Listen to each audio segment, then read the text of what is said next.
So in the past, it was incredibly easy to reach a ton of people sa YouTube kasi hindi pa masyadong crowded yung industry. Pero ngayon, meron over 15 million active content creators sa platform. Kaya kung gusto mong matutunan kung paano makakakuha ng tons of subscribers and views this year bilang small content creator, para sa itong video na to. Nakagawa na ako ng maraming channels dati at dahil sa mga mali ko, natutunan ko kung paano gumawa ng videos na magre-result sa malaking growth. Di lang sa isang channel kundi sa dalawa. In fact, dahil sa mga ituturo ko sa inyo ngayon, umabot ng over 15,000 subscribers ang Startup Wise in just a few months. Make sure na panoorin nyo hanggang dulo ang video na to kasi pagkatapos mong panoorin to, siguradong alam mo na kung paano gumawa ng videos na makakakuha ng maraming subscribers at views. Let's get started. So first, how does YouTube's algorithm work? Ang YouTube algorithm ay very interesting. Basically, ipupush ng YouTube ang content mo kung maraming tao ang nagkiklik at nanonood ng matagal. The more people that click and stay, the more money YouTube makes from ad revenue. Kaya kung maganda yung thumbnail at title mo, tataas ang CTR or click-through rate, which means ipupush to ng YouTube sa homepages ng mas maraming tao. Kung entertaining yung video mo at hindi boring, tataas ang retention rates, which means ipupush pa to ng YouTube sa mas maraming tao with the same interest. Kung ang viewer ay nanonood ng buong video mo, talagang tataas ang average watch time mo at malalaman ng YouTube kung anong topic sila interested at isasuggest nila tong video sa iba pang tao sa platform na may similar interests. Ang suggestion ko is to watch your video as an outsider at isipin mo kung anong pwedeng magpa-click out sa audience mo. So, may mga part ba na super boring? Ano ang mga nakapush sa kanila para tumagal? O ano ang nasa video na walang purpose sa main idea? Kailangan laging may nakikitang kakaiba ang audience mo para magstay silang entertained, engaged, at syempre, tuloy-tuloy silang manood ng video mo. So, yung ilang bagay na pwede nyong gawin ay mag-add ng text, images, animations, jokes, zoom in, zoom outs. Yeah, maraming iba't ibang bagay na pwede nyong gamitin para mas ma-retain yung attention ng mga tao. The keyword here is activity. Ayaw nyo ng very boring na video na walang mapakitang anything interesting. Hindi talaga sila magtatagal sa panonood. Yeah, ito ay mostly ginagawa sa editing process. I recommend na tignan mo sa YouTube Analytics mo kung kailan tumitigil ang karamihan ng tao sa panonood at alamin mo kung ano yung hindi interesting para sa kanila. Kung may malaking drop-off sa retention sa let's say 50 seconds ng video mo, then honestly, boring yung part na yun and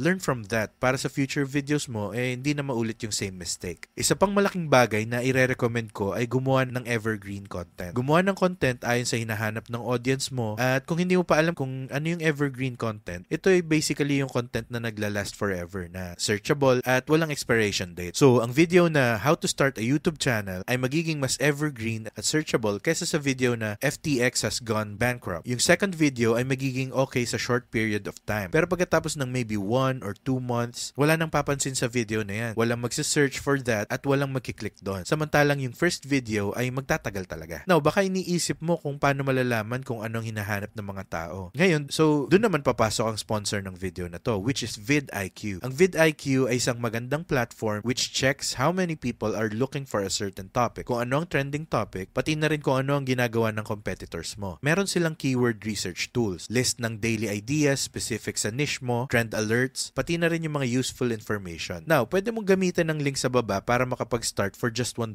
which is really a great price para sa lahat. Isa tong tool na nakatulong sa akin na malaman kung ano ang hinahanap ng mga tao sa YouTube at pwede rin itong makatulong sa inyo para makakuha ng maraming views. YouTube is a business. At personally, ire-recommend ko ang pag-invest sa tools tulad ng vidIQ para sa mga serious content creators na gusto mag-grow this year and beyond. Again, nasa baba ang link sa description kung saan pwede kayo magsimula for just $1. Now, back to the video. Sa ngayon, na-explain na natin ang evergreen content, pati kung paano gamitin ang vidIQ. Ano pang pwede nyong gawin? Ang ire-recommend ko ay humanap ng something sa niche mo na constantly changing at pwede ring ulit-ulitin. Kunwari, pwede kang gumawa ng monthly episodes or monthly close reviews o kahit anong bagay na pwede mong ulit-ulitin na nagbabago or nag-update sa niche mo. Kung constantly nagpo-post ka tungkol sa topic na yon, slowly magsisimula kang makakuha ng rankings sa mga videos na yon dahil may metadata ang previous videos na connected sa recent. Malaking natulong sa akin ng mga monthly videos na to at nagpalaki ng channels ko considerably. Maganda sa shorts kung gumagawa ka ng short videos natively for YouTube Short, pwede mo rin tong i-post sa Instagram Reels pati sa TikTok for more viewers. Isa tong magandang way para palakihin lahat ng social media platforms mo. At maganda rin ang ROI ng time mo, right? Magawa ka ng isang short form content at pwede mo tong repost sa 3 iba't ibang platforms. Kumpara sa long form content, mas maraming views ang nakukuha ng short sa YouTube. People love short form content at madali silang mawala sa pag-scroll. Yeah, mas madali talagang makakuha ng maraming views mula sa short kaysa sa 10 to 15-minute video. I-expose ka talaga nito sa maraming viewers at mako-convert sila into long-form viewers. Hindi rin kailangan ng sobrang effort sa paggawa ng short-form content kumpara sa 10 to 15-minute video. And this means na pwede kang mag-upload ng maraming shorts per day. Relatively new ang shorts at hindi pa fully take advantage ng lahat ng creators ang bagong format na to. Kaya chance mo na to para mag-shine. Isa pang importanteng bagay na ire-recommend ko na implement ay yung pagkakaroon ng call to action or CTA. Hindi ka makakakuha ng likes at subscribers kung hindi ka maglalagay nito. Well, makakakuha ka pero hindi kasing dami. Ang worst thing na mangyayari kung mag-a-ask ka na mag-like at subscribe ay isipin nila is no. And yes, minsan sa viewers, kailangan silang i-remind na mag-like at mag-subscribe, otherwise makakalimutan nila. Pwede ka rin mag-experiment sa iba't ibang call to actions. Pwede mong ilagay sa mid-part ng video, sa start, o sa end ng video. Isa pang bagay na talagang i-recommend ko is mag-try ng maraming iba't ibang video ideas at topics over the course of a month. Mag-explore, try different things, and double down on the content that performs the best. Keep putting on the reps, keep improving, at kung magta-try ka ng iba't ibang bagay, malalaman mo na, hey, magaling akong gumawa ng gantong content. Or, hey, itong content na to yung nagre-resonate sa audience ko. At pwede kang mag-double down doon. Kung hindi mo try yung mga bagay na yun, hindi mo malalaman kung ano ang best na mag-work. Isa pang importanteng bagay is do not focus on the competition. Instead, implement a blue ocean strategy. So, imbes na tingnan mo ang competition mo at isiping, paano kaya exactly marereplicate yung ginagawa nila? Instead, gamitin mo sila as inspiration at gumawa ng sarili mong ideas sa content. Hindi mo pwedeng i-compare at makipag-compete sa iba na may million subscribers kung small channel ka pa lang.